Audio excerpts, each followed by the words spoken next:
Saya punya informasi nih ya, bocoran ini sangat penting nih. Ini bocoran dari mantan debt collector pinjaman online.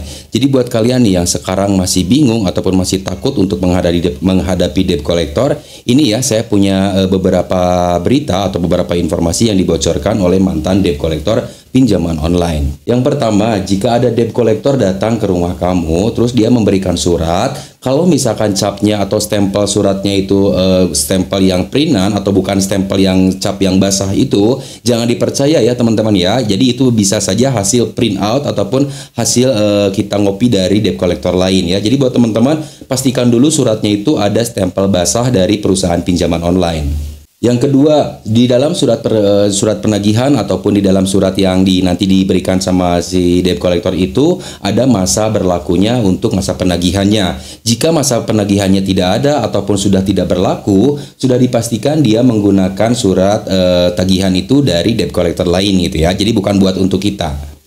Yang ketiga, pastikan ya nama di surat penagihan tersebut itu adalah nama diri kita sendiri ya. Terus teman-teman pastikan dulu tuh kalau misalkan teman-teman ada yang nagih nih nanti debt collector, mintain KTP-nya debt collector tersebut. Karena bisa saja surat tugas tersebut itu untuk orang lain ya, ataupun yang maksudnya gini loh.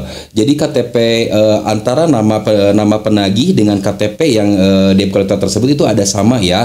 Karena bisa saja ada penyalahgunaan oknum dari debt collector tersebut. Selanjutnya, kalau misalkan debt collector itu, apalagi debt collector yang resmi, itu harus mempunyai sertifikasinya ya teman-teman ya. Jadi kalau misalkan dia tidak bisa menunjukkan sertifikasinya, itu sudah dipastikan berarti debt collectornya itu adalah oknum atau orang yang berpura-pura ataupun pihak ketiga yang biasanya itu sudah membeli data kita dari perusahaan pinjaman online. Biasanya ada tuh ya teman-teman ya, perusahaan atau jasa penagihan yang seperti itu. Jadi padahal utang kita ataupun pinjaman kita itu sudah dilunasi oleh asuransi misalkan seperti itu. Tapi dari perusahaan debt collector tersebut bisa membeli ya data-data penunggak ataupun data-data orang yang mempunyai tagihan tersebut dan mereka mengambil keuntungan dari situ. Lalu selanjutnya buat teman-teman nih yang sedang menghadapi debt collector nanti jangan pernah sekali-kali teman-teman itu memberikan tanggal yang pasti untuk pembayaran ya. Jangan ya, tapi bilang saja teman-teman nanti kalau sudah ada nanti bayar.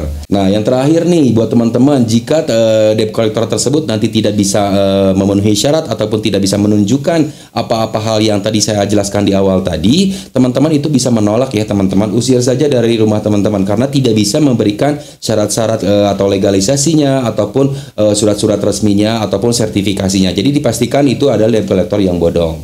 Nah itu ya teman-teman ya, semoga bermanfaat untuk informasinya. Jadi buat teman-teman yang sekarang mengalami hal ini ataupun mengalami ketakutan akan didatangi debt collector, kalau menurut saya jangan pernah takut ya teman-teman. Kalau memang kita merasa belum punya dananya untuk melunasi pinjaman, kita bisa bicarakan baik-baik ya. Jangan sampai kita bisa dimanipulasi atau jangan sampai kita bisa dimanfaatkan oleh debt collector yang oknum-oknum seperti itu ya. Jadi kalau misalnya kita mau membayar pun lebih baik kita ke rekening perusahaan ataupun di aplikasi. Jangan sampai kita menitipkan dana kepada debt collector. Nah, terima kasih ya teman-teman ya. Jangan lupa untuk like, komen dan subscribe-nya.